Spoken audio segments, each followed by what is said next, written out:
Oh, tobenga mosali na Nzambe. Amen. Voilà na Nzambe apaiser notre Père. Les référents Famille Puta, l'homme de Kairos. À son écart, on met les autres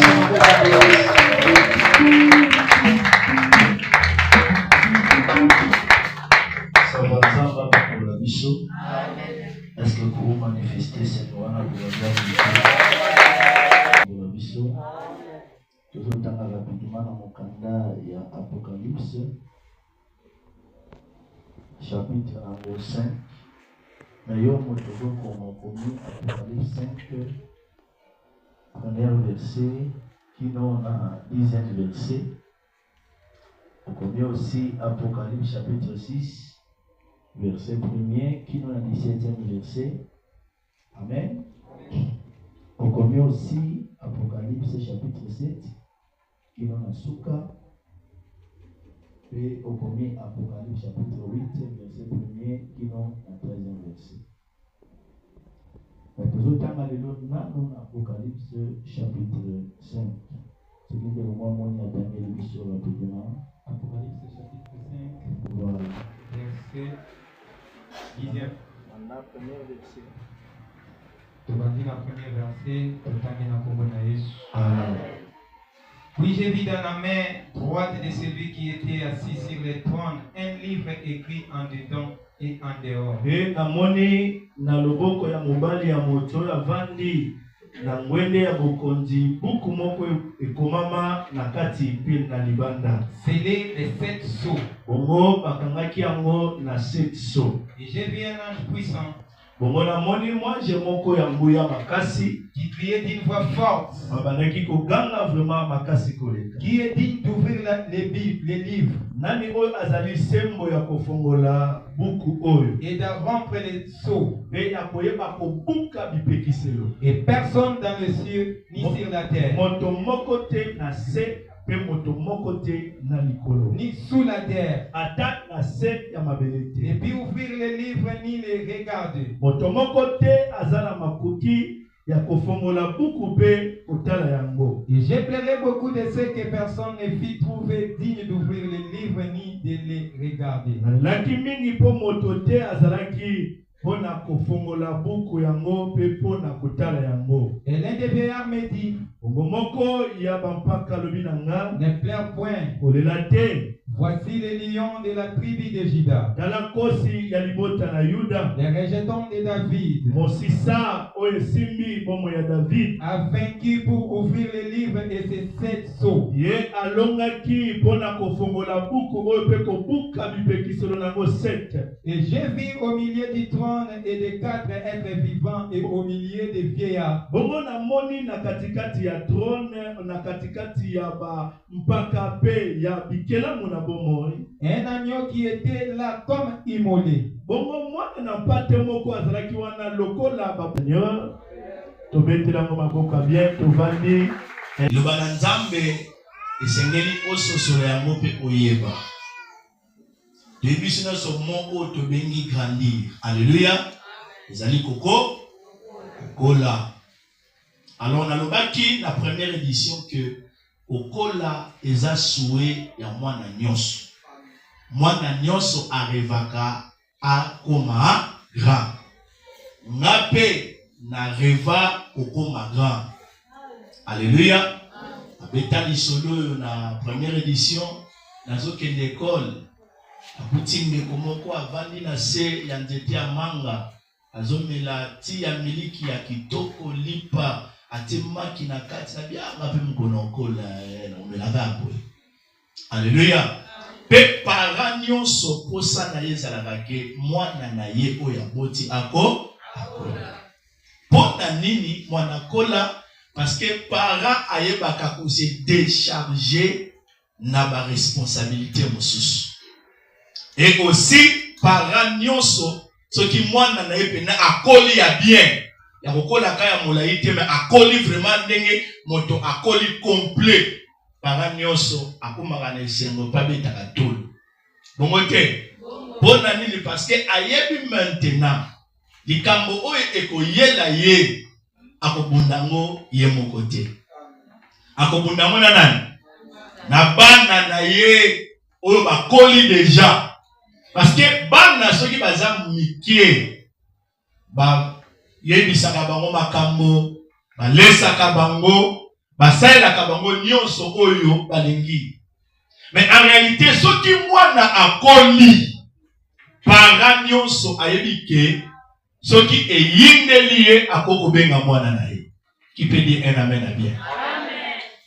Et aussi parent nyonso lelo soki mwana akoli ayebi ke ndenge naza boye avant nazwa ba décision mosusu na kati ya famille oyo faut nabenga interne nabenga parce que bakoli déjà baza déjà mature pour parent pe à cause de la décision oyo ekoki cause la décision moko mabe mais tango mwana ye akope orienter parent na ye pe bazu solution na likambo que ça qui difficile ko la pambolanga motomo nzambe azape na besoin ba Kristo ba bakola kokola ya ba Kristo ezali na nzoto te ezali na boyebi ya makambo ya malamu pe makambo oyo evandisami na volonté na Nzambe.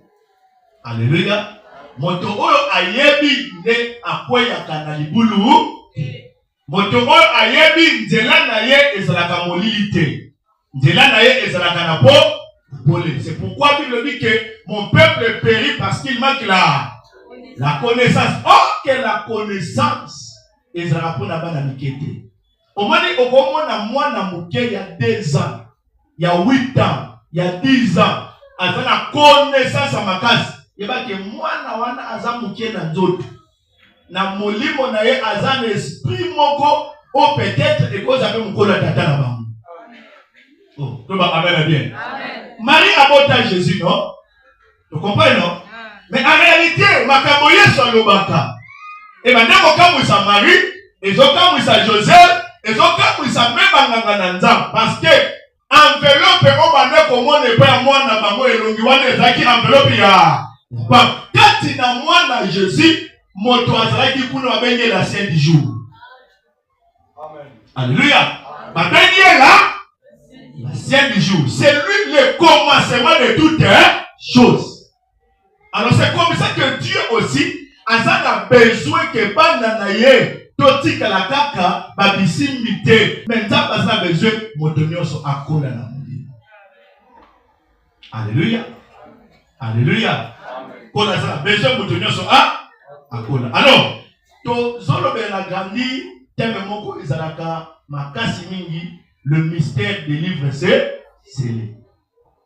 Alors il faut qu'on yeba que na kati ya royaume na Nzambe, na kati ya royaume de Dieu, il y a plusieurs livres. Ce qui autant na Apocalypse chapitre 20, batalisi biso plusieurs livres où ils ont la kati ya royaume de Dieu. Na ba livre nyonso batangeli biso, ba livre oto yebi, eza livre scellé de cette sorte, que di livre ya nini? Ya souvenir, pe que di livre ya bon. Mais à part ces livres, il y a des autres livres où à des fois ils ont énuméré, mais pour découvrir yango, il faut au compte la profondeur de la parole de Dieu. Alléluia. Alors, tout ça en face d'un sujet complexe où il y a beaucoup de confusion. Batebele bazana la confusion par rapport à livre scellé de cette sorte. Dans le Badake, et ça c'est le plus controversé de la Bible. Oyo eyebaka ko susciter ba discussion pe ba polémique. Chaque personne a besoin ko interpréter ce livre na manière na ye, na lolenge na ye. Amen.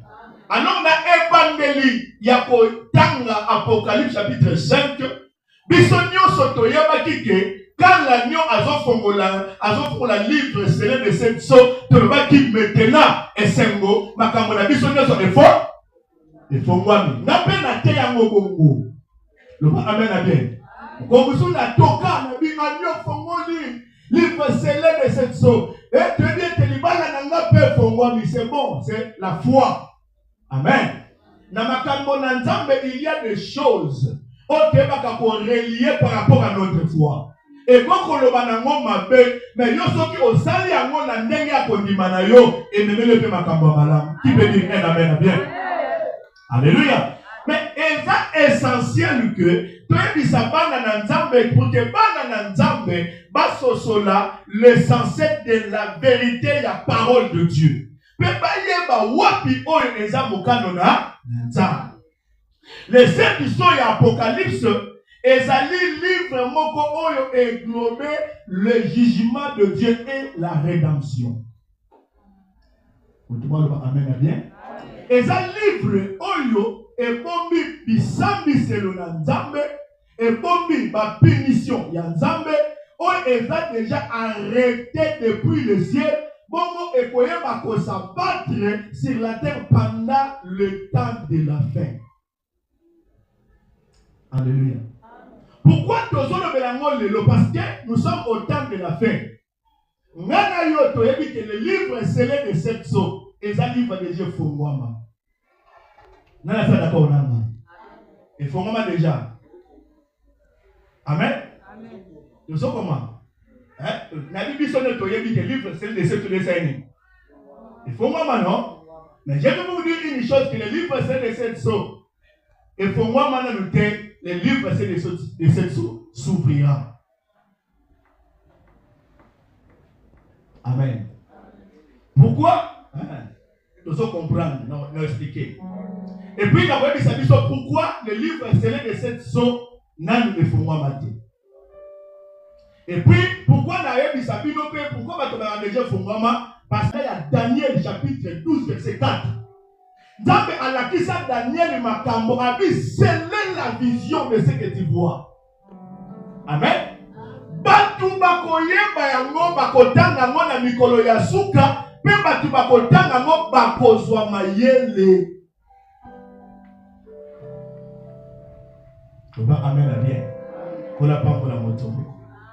Le livre scellé de 7 sceaux est un livre où ekofongwama seulement pendant la grande tribulation, non au temps de l'église. Il n'y avait qu'un seul livre. Mais 7 livres et c'est là qui scellé où est le sceau? Baso yangolo. Amen. Babiloko batie a. Yango babengi nini? Babengi nini? Baso. Amen. Et ça livre le la livreté. Et ça rouleau au Jacques à Monaki. Yango ba comment? Et ça va livre 7 idées. Donc quand de moi que livre 7 et 7 sont prophétiquement parlés, ce sont les 7 livres où le Nzambe a bombé la batité. Et ça va 7 livres. Des livres ça kaka moko mais na kati ya livre wana ekomama na makambo oyo Nzambe a ko révéler biso na batango nyonso. Vous m'amenez bien. Et bon mon livre yango pona ko fongwama eza na baso oyo ekanga ya Mose 7. On n'a pas molanga motomoko. Est-ce que tu peux mettre le sambo comme bien Zamba Zoroku? Alors, tu peux la par rapport à la présentation du livre, point A. Tu peux les sceaux, sceaux et amis. Alors, les sceaux, ils sont cachés officiels. Donc, empreinte nango, et yebaka, kosunga bato, pour yeba authenticité ya livre, to ya document, to ya eloko moko. Ou soit, ezali kotiama, pona kopekisa bato bafungula eloko wana ti. Amen. Na tango na biso na chaque lettre officielle bataka caché. Caché ya mwa benga monini so. Omoni so ki batindeli yo mokanda euti na présidence. Il faut eloko liboso pour eyeba ko authentifier. Quand on parle de l'authentification, cela veut dire que livre likambo auto document oyozui et ça document moko original et vous dites vraiment il pas président. Mais à part cela, il faut au moins na contenu on est commandement na kati ya so pe mokoloto ya présidence. Alléluia. Et bon likolo ya lettre oyo okokende kopesa. Bakokoma mokanda bakokoma manuscrit moko wana bakolobake okende kotinda ngo epa ya ministre na ministère ya justice. Ok, na kati ya ministère ya justice ezala moto moko wa chapeauter kuna ezana Ezanan. Alléluia. Oh, Babenga Mouta Bazanan. Ministre de la Justice. Le grand bagage est dans le ministère. Cela veut dire yo motomatini lettre. Okoki ko fongola ya moté parce que le son o batie wana eza ko interdire yo sala nini. O fongola nani ya ko fongola yango eza kaka moto o aza prédestiné pour la ko fongola livre. Le ba amen à bien. Et la Bible déclare que na batango ya suka ne ba livre mingo ezala ki caché. Ne ba livre mingi ezalaki scellé et kofungwama pona ke bato bayeba wapeza mokano na Nzambe parce que le temps de la fin ils ont marqué époque il y a une nouvelle ère. Moi je l'entends bien. Le temps de la fin ils ont mauvais pour d'autres personnes. Mais le temps de la fin ils ont un temps où ils ont pour permettre l'église et se préparer parce que bientôt là tous ceux qui vont vivre l'éternité. L'éternité.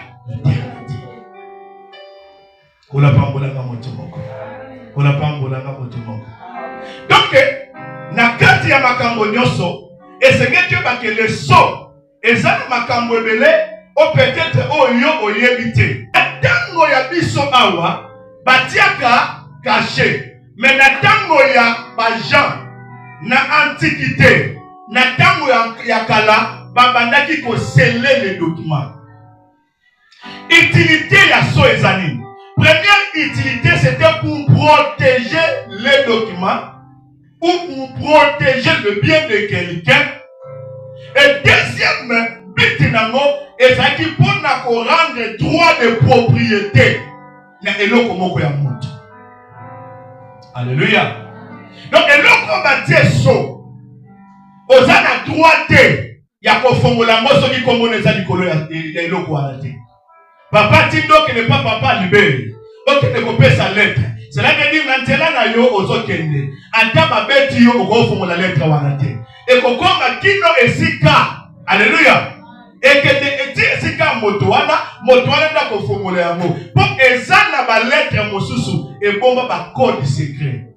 Omoni mutape so lettre boye. Alobi kende kotika ngo epa intel. Atie so na ye, atie moi signature na abeti caché. Yo évite que na kati ya lettre wana ezali na code moko ya ezali code moko ya monde des ténèbres mystérieux. Dès que yo fongoli yango, ozui déjà malédiction ezalaki na kati lo. Okoki ko fongola documenté. Et loko eza selete de père oko mamoto oyo akomi pesa manabila kelima. Donc, c'est là on peut dire que le son ezalaki ko consister pa ya batu ya tango akala ya koyebisa batu ke eloko na tindi yo eloko tokangi lokwa tosele déjà so moto akoki kolongola ngo a soki toke na mboka ya Suse nous avons vu le roi Assyrie non o apesaki loi ayebisi bango boye alobi boye ndenge zawana bakoma bayuda nyonso na moya Nisan tako Esther akekolela ayebisi Esther oui moya longola lettre wana makambo ona lobaki wana edit wana ezate parce que déjà totiaki yango so donc il faut na provoquer so mosusu alléluia oyo ekoyeba kopesa bino autorité ya ko défendre eloko nga na tiaki eboma bino. Alors roi akomaki lettre sika alobaki maintenant ke na moya Nisan tango kokoma soki batu baye kotelema bayuda ba se défendre ateso. Donc eloko ba teso balongola yango te loba amen na bien. Et ça donc la constitution mboka na biso. Pour changer yango, il faut ba signataire nyonso bazala ko convaincu. Ceux qui sont convaincus, on ne peut pas changer la constitution. La côté politique est maintenant l'obligata des mamosala. Pour la pangola biso. Pour la pangola biso. Donc, la Bible, tout le monde fait l'histoire de Daniel. Bible, le livre de Daniel, le matin, na fosse au lion. Bongo, mufinuku, oyo ekangi. Oyo ekangi. Libulu ya makosi balobi ezalaki scellé na anneau. Alléluia. Ezalaki scellé na anneau ya roi pe pena ano ya ba on fonctionnaire na ye nyonso eliko ba ke moto o aye soki akomi place wana amoni ke na libulu wana Daniel atazoganga na kufi akoki kokende kolongola te pamba te soki afongoli Daniel yende kokoma une malédiction. Vous comprenez?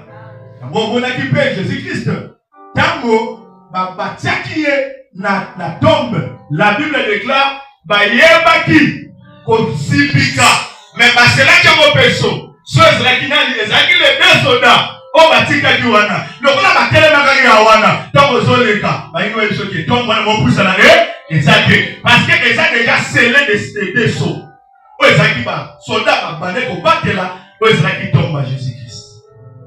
Olapambolanga moto moko Bientela Yesu na mboka bien zambasa lokuna. Alléluia. Donc la pensée à écriture dans le passé, dans la passé des Écritures, les sons qui cachaient les rouleaux présentaient ce qui échappait à la sagesse des hommes, mais qui est connu de Dieu. Amen. Donc, il y a une manière, il y a écriture, il y a maloba nanzambe, baso oyo, et la kisa makambo oyo, mwanya na bato, et koki ko déchiffrer ya moté. Mayele ya bato, et koko fongole ya moté. Kaka, nzambe ne moto, ayebi makambo eza nakati. Loba amen bien. Et puis, ces livres prophétiques, ceux qui nzamba fongoli yo amote, oyeba connaissance yango, okoba na botango bandalo biti lobi kuna, oyeba pete. Amen. Na zwa tango ya kotanga livre oyo sele lisetso.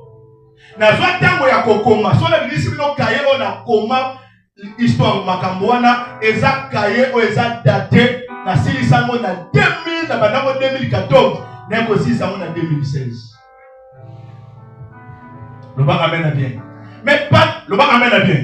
Pendant 2016, ti na tangaka na debataka na salaka makamunyoso na salaka ba recherche pour na conclusion il y a histoire car moko ya livre c'est des saisons né na zoti ango lelo na 2025. Combien de ans pas?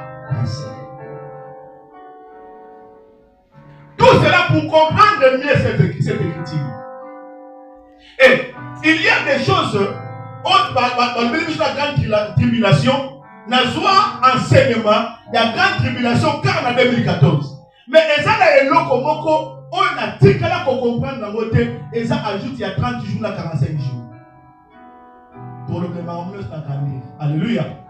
Ajoute il y a 30 jours, on va faire souka, na 45 jours. Ajoute wana ebima wa na sana ba calcul parce que makamanja bezaka makamjo na calcul bezala.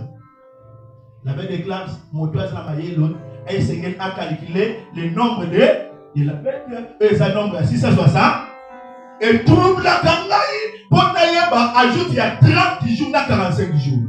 Mais depuis 2014 c'est na 2025 puis na mois de mai sur les 15 heures sur les je crois c'était le 9 ma vous dire ça là qu'il y a tant d'autorité faut na si ça makamuna prier na ye na ba diko tanga livre Daniel na tangi livre Apocalypse na tangi na comparer yango na ba diko tala ba calcul na celle ba calcul ndene ko comprendre ces 30 jours ko bima il y a ajoute na ces 45 jours peut la comprendre parce que eza awa na Bible bon soit ka bebele au biso éviter.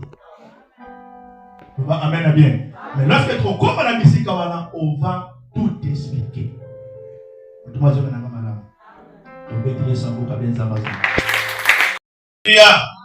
Alors, quelles sont les caractéristiques du livre? Le dernier livre est allé. Première caractéristique du livre, il était à la main droite de celui qui était assis sur le trône. Apocalypse chapitre 5, verset 1er. La main droite révèle la force, la puissance et la force. Le bon quoi mobile est à l'isaka, ma casse Ngouya. Donc quand le livre est dans la main droite du Père et dans la main droite de celui qui est assis sur le trône, cela veut dire que ce livre-là parle de beaucoup de choses, puissant, puissant, fort. Ce que le béni comme jugement, c'est que le jugement est comme la casse. Ce que le béni comme malais, c'est que malais, on va la makasi. Ce que le béni comme lipambo, on va la makasi. Ce que le béni comme ya kolonga, yebaka ngoke, kolonga ngope on va la makasi. C'est ça la même droite du Père. Alléluia. Deuxième caractéristique, il était scellé de cette eau. Troisième caractéristique, personne dans les cieux, ni sur la terre, ni sous la terre, à Kokaki Kofon la livre. Quatrième caractéristique, Ezra qui écrit en dedans et en dehors. En dedans et en dehors, ça parle de deux peuples, Église et Israël. Vous comprenez? Donc cela veut dire que ce livre qui était scellé de ce sceau, et le même bâtonnier sauté, il parle de l'Église et d'Israël. Oh.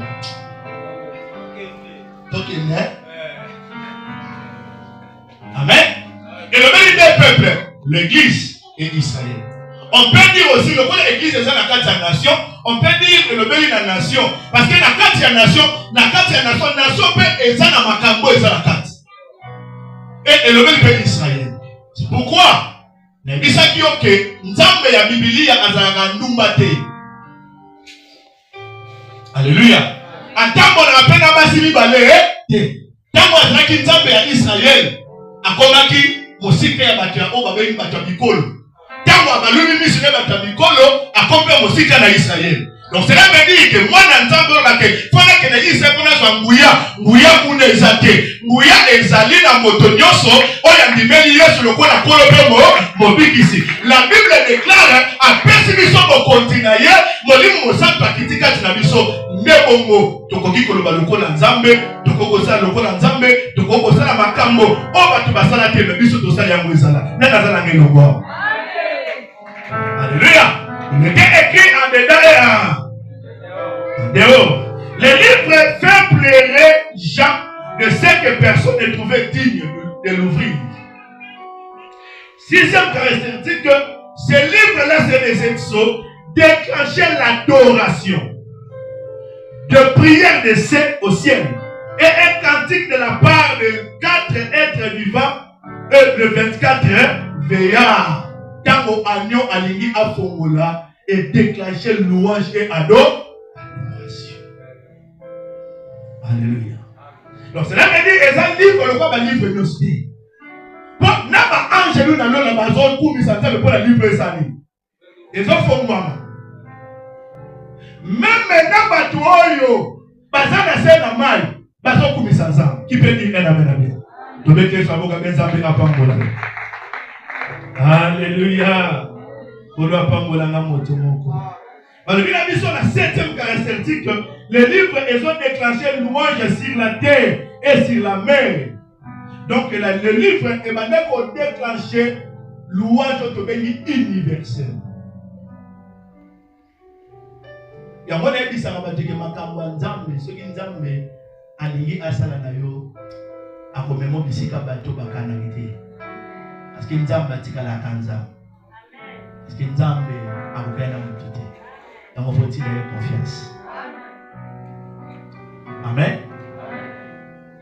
Troisième chose. Il y a un positionnement à Agneau. Le but de la caractéristique qui a livre, pour le gouvernement ramener sur les points de vie évangélique. Tout le monde maintenant, positionnement de l'agneau. Alléluia. Nan les seigneurs qui a fait beaucoup. Yango, vous avez dit c'est cette sorte agneau. Mais positionnement à agneau. Et le même discours à Kambo est belé. Premier positionnement à l'agneau, on a dit que l'agneau était au milieu du trône. Hein? Il était au milieu du trône. Au milieu des 4 êtres et au milieu des 24 veillards. Le positionnement de l'agneau, prophétiquement parlant, est le milieu de la terre. Le milieu parle de celui qu'on doit adorer. Alléluia. Vous devez savoir que quand on y a son Nzambe abandonné comme il s'appelle Israël, c'est la campement, la marche dans le désert. La Bible déclare que le tabernacle était toujours au milieu. Alléluia. Et c'est dans les tabernacles qu'on rendait le louange et l'adoration. Alors quand l'agneau a une position du milieu, il devient l'objet de l'adoration. C'est là que dit quoi? Si tu veux adorer Dieu, il faut adorer Dieu par le Fils. Si tu veux être un bon chanteur, si tu veux être un vrai adorateur, il faut adorer les fils de Dieu, adorer l'agneau, parce que la bonté du Père se révèle par le Fils. Si tu chantes la bonté du Père, tu n'as pas vu le Père. Mais le Christ a révélé, s'est révélé quand il n'a pas tout. Avant de quand il n'a pas dit ça. Même quand le monde dit que mon monde a Yesu, mais mon monde a Yesu. Ce qui n'a pas été, mais je le sens.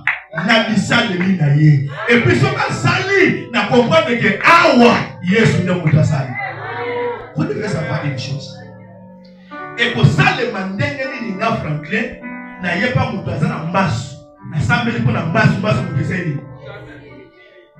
Est-ce que pour maintenant que na mona Yesu yo otamo tembelenge parce que dans un ensemble moment invisible mais visible par ses œuvres. Il est le Dieu invisible mais visible par ses œuvres. Ce qui m'a tout dit oyeba Yesu parce que mon livre na ye et son monde na vie na ngai na vie ya bana na ngai na libota na ngai ya tala bana na kama na mona Yesu te mona Yesu atana bana na yo bande kama tebele baza bon santé ona pa bona nga moto mo oyaka na yo taka bilo ade fois pour faut les quand même na libumu mais en réalité ça va battre la yo. Oh, Luka Yesu wa ok detina ba mboke ya kati kuna ba mbetenge kwa basala ni ba Yesu déjà sana yo wao ni mate il est là au milieu de toi et il marche devant toi. Quand l'agneau prend la position du milieu, alléluia, il devient l'objet de l'adoration. Nous devons adorer le Père par le Fils. Celui qui n'a pas le Fils n'a pas la vie. La Bible déclare à Emissi Bayoude, si le Fils vous a franchi, vous serez réellement libre. Donc nous avons peur pour la tata balayama. Puis après Tozaba Abraham, à Emissi Bamoa, Abraham tata Nabino, à Sepela Kamona Mokolonana, Père Amona Kiamo, à Sepela Kakumisaki. Abraham parce qu'il avait vu un bélier. Isaac, ne tue pas Isaac. C'était le Fils unique de Dieu qui était l'ombre du Christ, qui a sacrifié à Christ pour l'humanité. Alléluia. Pour l'humanité. Abraham, votre père, a vu mon jour. Mais même si c'est oh yo, tu n'as pas encore 40 ans. Mais comment au monde Abraham a dit avant qu'Abraham fille, je suis. D'abord m'a jeté. D'abord m'a fait je serai. Oh ma forme n'a venu à conjugaison les temps présents, les temps passés. Pendant ma vie à monter. Dieu, notre Seigneur Dieu, il est toujours dans le présent. Il se conjugue dans le présent. On a le problème de Zalana Lolo. Le problème de Tambo. C'est pourquoi Tango Moïse, alobi na Yahweh, na kolobani ne pas bateau. Par contre, ça n'a nana tinio. Ebisi Moïse, ebisa bamoke, Jésus qui m'envoie. On n'a pas mon amour, mon Dieu. On va dire, on va bien s'en parler. Alléluia. Alors on comprend, si ce livre est déclenché avec l'adoration, la louange, l'adoration qui livre était, mais on a adoré l'agneau qui était immolé. Si on peut que ça n'a pas été Jésus de quoi? Olingo lingayo Jésus. Quel est mon nom? Lola mona pesa na yo papa e. Ele kiolo na diamana motu yae. Amen. Yezina benga kayo shushu Simanga loboko tokende mbokayo. Ah, Jésus, yo bolingo na ngai. Eleo. Jésus, yo motema. Yolango na ngai yo. Elika ya la vie. Soki yo tena ko ae. Yesu, oh. Yesu azakura. Atuba binzambe tefu bali banzambe. Damana lenga ate yala mutiti na mwana bika zani. Obala libala kotika mwasi alingana mimi te. Oza mwasi ya libala pona Yesu otika. Soko ndimya mwanzambe na ngapambo. Alors, balobi que l'agneau avait 7 cornes et 7 yeux. Hein? Mon étude la bonne. Yesu masi. Soki bato atolo. Babi que Yesu azana maseke. Encore si on azana maseke.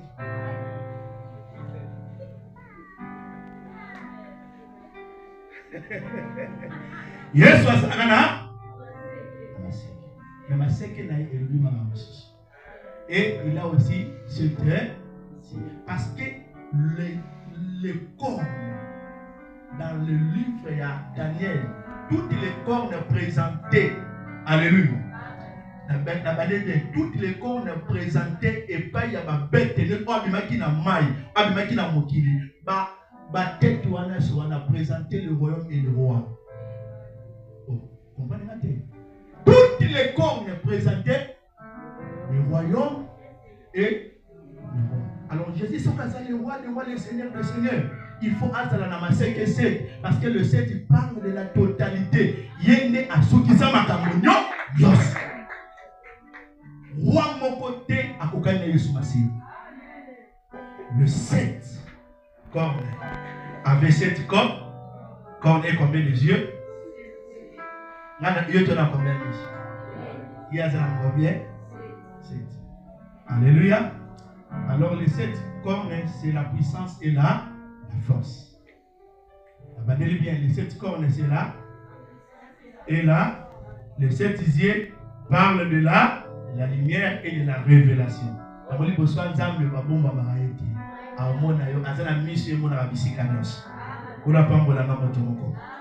Alors première révélation par rapport aux 7 cornes. Les 7 cornes parlent de la toute plénitude de l'agneau, ou soit de la toute puissance de l'agneau.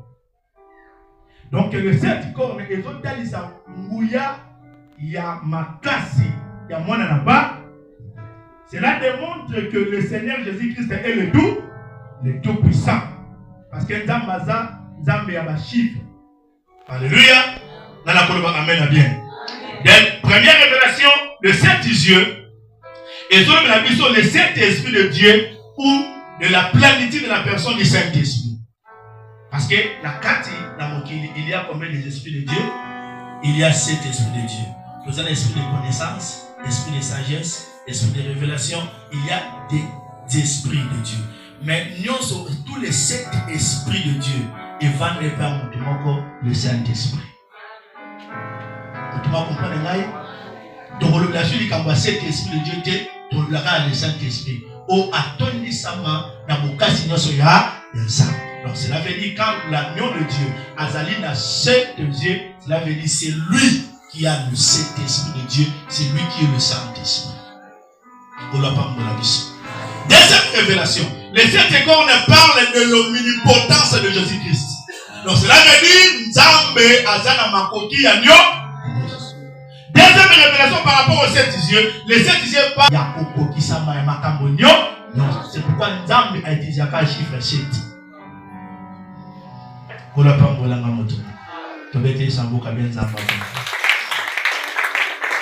Alors il faut que notre Dieu est un Dieu de livres sacrés. Elohim Azan Nzambe, il y a un livre sacré. Et puis il faut que Nzambe alingara kokoma. Amen. Alingara kokoma. Ben Nzambe komaka kino lelo. Avant continuer kokoma. Amen.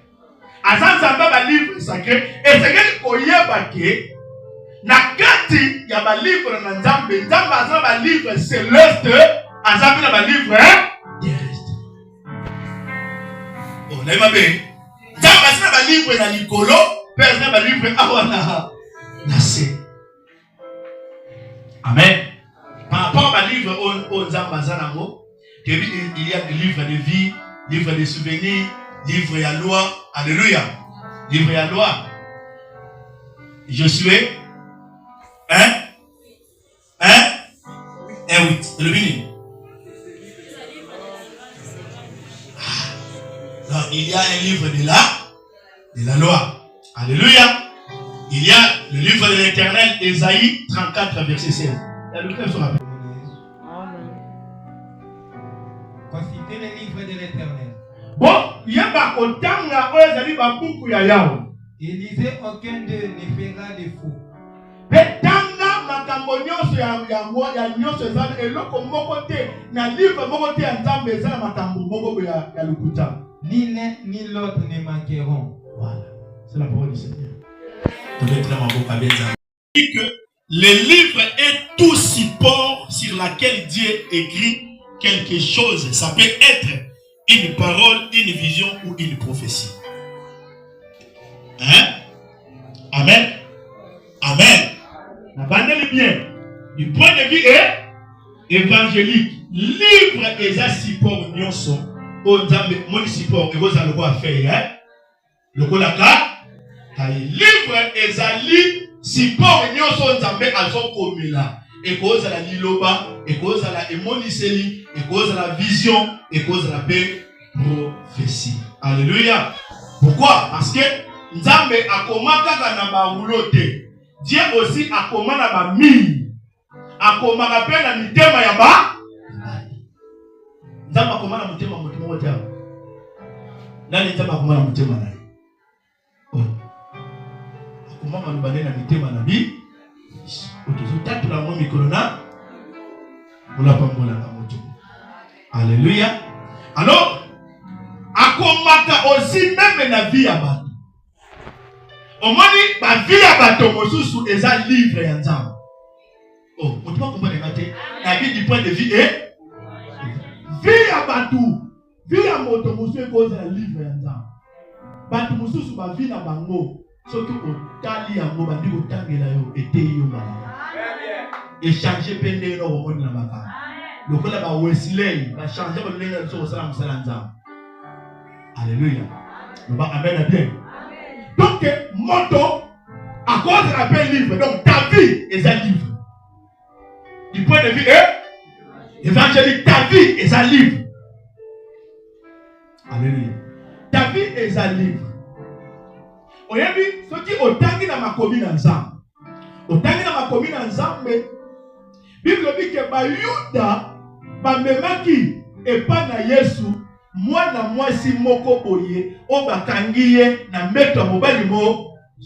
Ba yepa na Yesu. Ba bisi Yesu ke Moïse alobaki mwasi abe foto koma yi. Ba yo lobini ba bi pendant que ba na Yesu Yesu asani.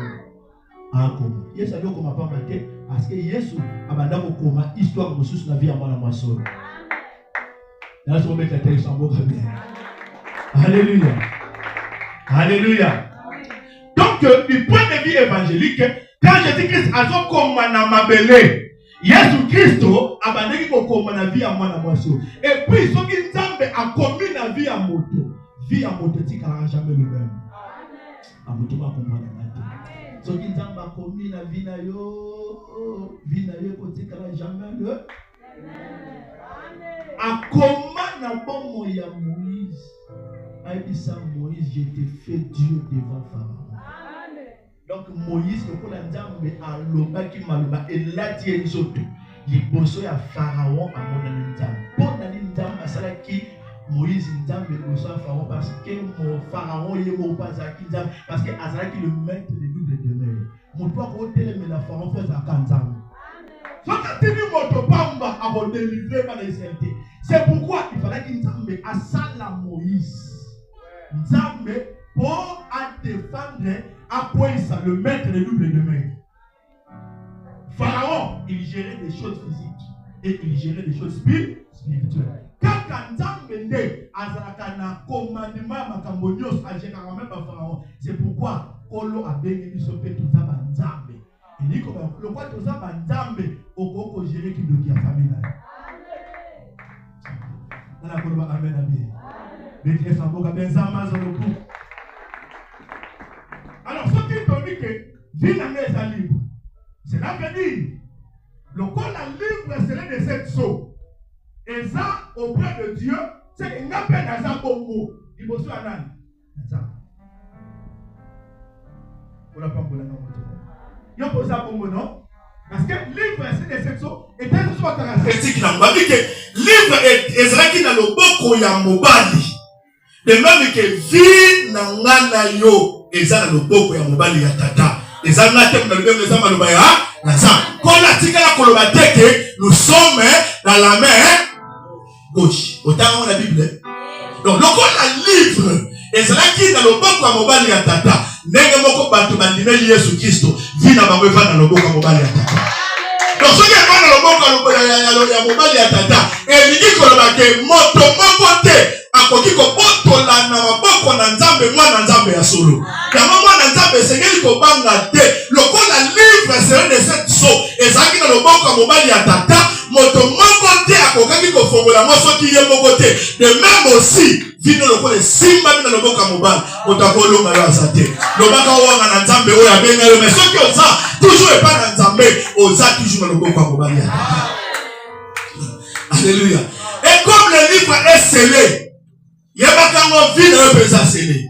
Présent na yo, futur na yo, avenir na yo, destiné na yo, ba fête na yo, ba projet na yo, mariage na yo, eza scellé na loboko ya Nzambe. Moto moko ta ko boto lango. Tika na biso vérité moko na poko ya lelo. Oyebi ba koki na boko ambrier vie na yo. Ba ko ambrier. Mais destiné à mutu. So mutu yebi Nzambe ba comprendre que destiné à mutu bebi sala ngote. Donc soki moto abaloki ataleli Nzambe elongi na ye et comme elongi esem. Quand on tourne vers lui nos regards, on est rayonnant de joie. Et bon elongi na biso ne causera jamais na soni. Yaya okozana soni te so taleli mwana na pate. Okozana soni te parce que ta vie est scellée dans la main droite du Père. Alléluia. Colossiens chapitre 3 verset 3. Car vous êtes morts et votre vie est cachée avec Christ en Dieu. Kufi kati na Yesu bebomo inabino ebombami epai na Yesu Kristo kati na nza santé na yo ezasele okokufa na maladi oyo te okufa na bitumba oyo te parce que Nzambe asele déjà vie na yo na pokwa lelo bitumba oyo ezotelemela yo ta vie est scellée kona pambolanga moto moko le livre Ezra qui est commandement na kati pe na libanda. C'est de même manière que Dieu a commandé déjà kati na biso na libanda pe na kati na visible pe na invisible. Nzambe a commandé makamba zo mona pe Nzambe a commandé makamba babati no ba mona te. Eliko ba ke o ba mona na vino lelo Nzambe a commandé ngeli ke mona. O mususu zakati na yo batu ba yebi amote. Yango zina batu mususu ko seka yete po asokile na lelo. A commandé libanda pe na kati. Donc, quand tu vas monter comme l'Nzambe libanda, mais na ekomeli Nzambe mosusu, des points de vue évangélique, cet livre-là, et cause la paix vie dans le Nzambe comment la kati pa comment la. Tu vas mona. Amen. Pe bateau, c'est quel basoso. Ola pambola nza, apambola yo, apambola Christ. Alléluia. Et bien, nous avons que le livre a déclenché la louange et l'adoration universelle. Nous savons que le Seigneur, Jésus-Christ a reçu la kati na yo. Et vous savez, ça va tomber là. Amen. Amen. Amen. Donc, le quoi la livre wana et déclenche chaque louange et adoration universelle. Et ça n'est pas moto nzamba tomboli. Alléluia. Moto nzamba tomboli. Otomba manaye. Ataba nguna batelemi. Otomba manaye. Et ça va te pas sebela. Tu vas te commis sans âme. Est-ce que motomba za a? Est-ce que mutamwaza a? Est-ce que mutamwaza a? On doit pas mourir moto moko. Dès que la Yesu maboko agenza mwazo lokumo. Alléluia. Alors, signification eschatologique ou prophétique. Et si quand on est là, mais si quand vraiment comme la biso évangélinde parce que ce livre est un livre prophétique. Est-ce qu'elle a 10 minutes pour continuer ma kamsou lobby? Alléluia. Dans le moment où grandir les arbres, tu ressembleras à 20 minutes en hauteur. Parce que mon modérateur a tué ma prière à Milaï pour y retard. Alléluia. Première chose, ma vie que Jean a là qui parce que mon côté du point de vue prophétique, mon côté a kokaki au formulabo pe kotala parce que kotala selon la prophétie il est kotala. Ce qui monte à Tali, à Tangi, à trouver d'abord solution. Bon côté. Alors, Jean allait là qui, parce que mon côté à là qui dit, il y a pour la livre et à Kotal. Il y a un mot et Bandai Kotal, il s'agit de son total baby dans le ciel. Nicolo et Nicobani. Le lieu, hein? Nicolas les alliés. Le lieu des anges. Donc, même pas ange, il va ça qui dit n'était. Sur la terre, le lieu des hommes. Même, Batuna Bomol, ça qui dit n'était. Sous la terre, Banane, le mort, ça qui dit n'était. Bona, au fond de la boue, au la pomme de la biche. Plein de gens, et ça qui supplication. Kolela, il y a Jean. Jean Lela qui était, Kolela Nezaki a mawate. La prière, Kolela Jean, Ezaki Kolela, la supplication. Comme la lamentation de Jérémie, Ezaki Kolela Pambate, Ezaki Kolela la supplication. Donc cela veut dire que Jean intercédé avec une larme, Bona, Bukwana, Oekangama na cette Sani, et Foma. Yamweli Koloba Boye, Moto O Alena Liboso Nanzam. Makambo ekangama oba papa bakoko bakoko fungula te moto ana fungula ya Comment comprendre ngai? Alléluia. Jean savait l'impact ya kolela parce que kolela ça a l'impact na mo ça va piquer moto on semble la likolo nzambe mais ce qui mo tema nezole le pa nzambe ya kolela il y a parce que Bible dit que même les bossus à tombe de Lazare, Jean a monaka makamone pas Christ. Parce que tombe à Négola que assez déjà 4 jours, nous sommes allés à l'Élie pour les années c'est de Lazare. Dès que les gens et ça là qui a découvert mon que c'est là qui a sané. A fongo la boue, kolo apambola na motimo. Bete sambo kabien zambe. Alléluia. Kolo apambola ngana yo. Kolo apambola ngana yo. Betle isobo kabien zambe azo. Alors, tango pili na mbangu aïe.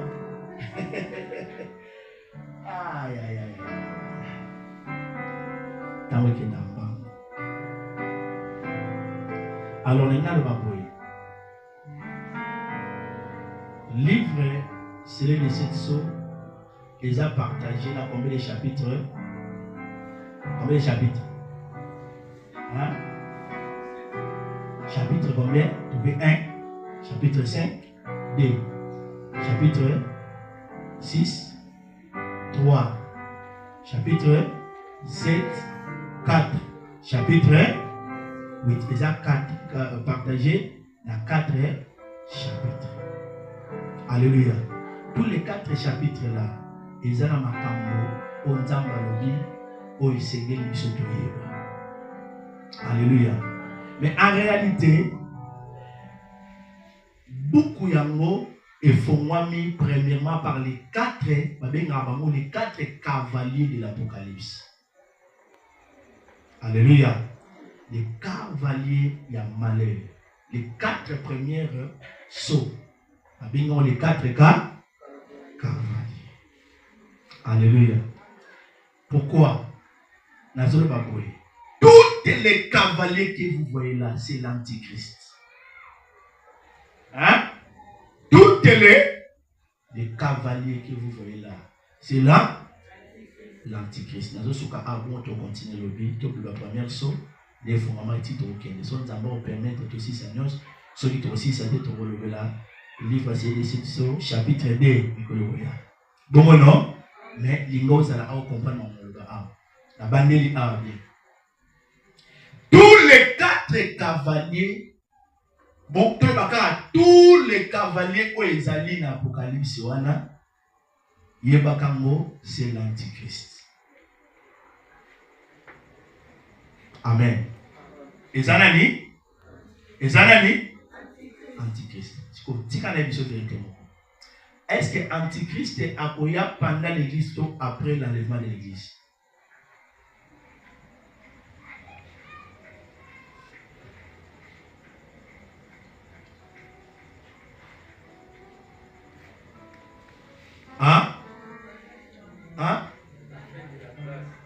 Antichrist akoya kaka na fin de la grâce. Donc, pour nous regarder Antichrist n'a nous azate. Autre monde lelo, c'est son ombre Antichrist pour bien boba hanté. Les hantés, ce sont beaucoup de personnes qui viennent avant pour na kolakisa elingi Antichrist.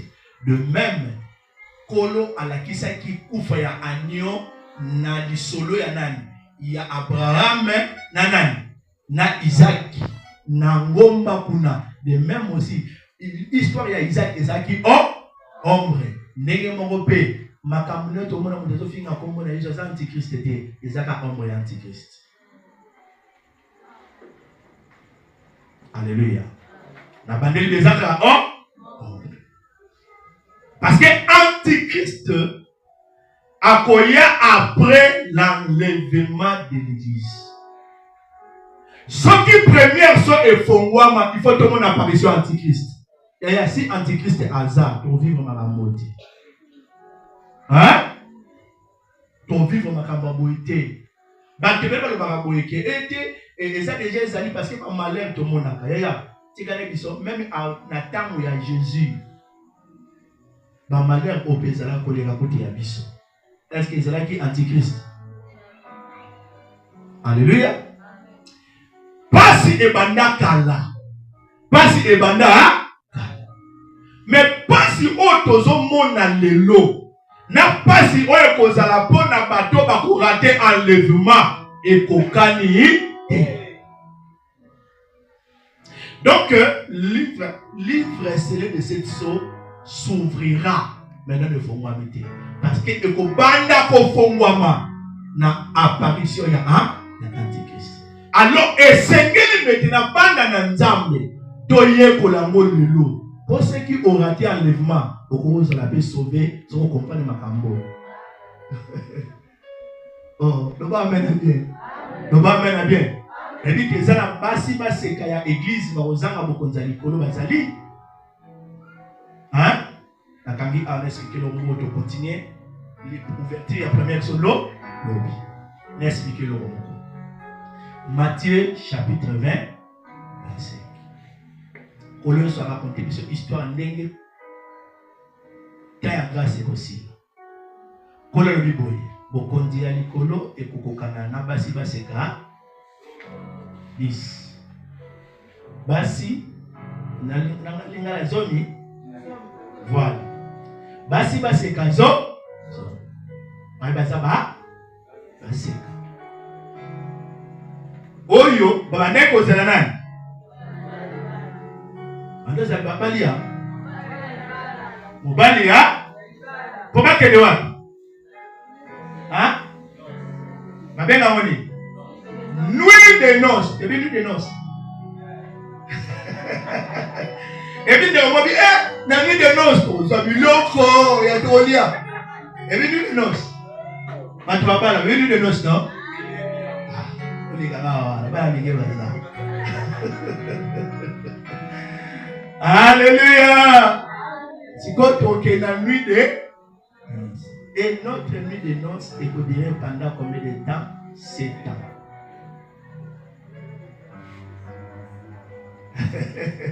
Si quand bana basi wana bazo zela mobali ya baza banani ba Bible dit que bazali na ba minda na bango bezalaki ya kopela. Batu to batanga livre oya Matthieu chapitre 25, balobaka ke batu oyo baza batu oyo basi 5 bayebaki Yesu te, basi 5 bayebaki te, basi 10 wana nyonso baza église. Baza baseka pona nini parce que bandimela Yesu lokola mokonzi pe mobikisi. Et loko epesi bango bazala ba femme vierge, baza des vierges.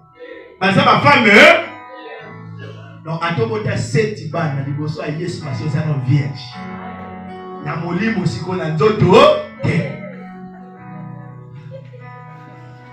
Amen bien. Amen. Donc c'est comme ça que bazala qui vierge.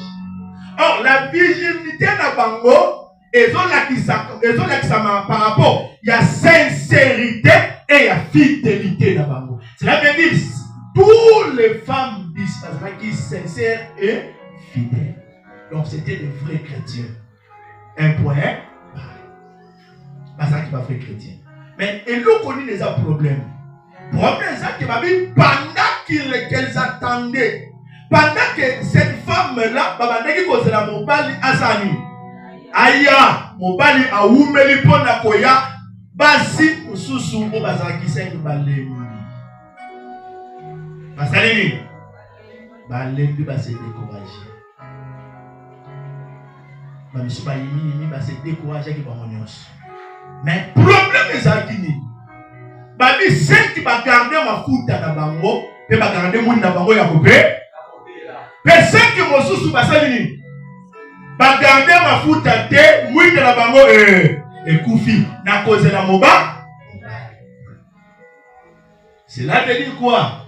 Na temps tozo vivre dans un ministère ya séduction. Pour na ko empêcher bato ba umela na kondimate pour bato ba koleka na passe. On va amen à Dieu. Alors les 5 femmes vierges na folle, bango nyos ba yoki mongo ya moto, alors voici l'époux qui arrive, boya bokutana na. Bakutana mobali a fait 5. A continué à avoir un ami de noces, bamsu sati ki ba libanda, pe batikali kolela. Esika wiki esika wana batu bakosuwa mi.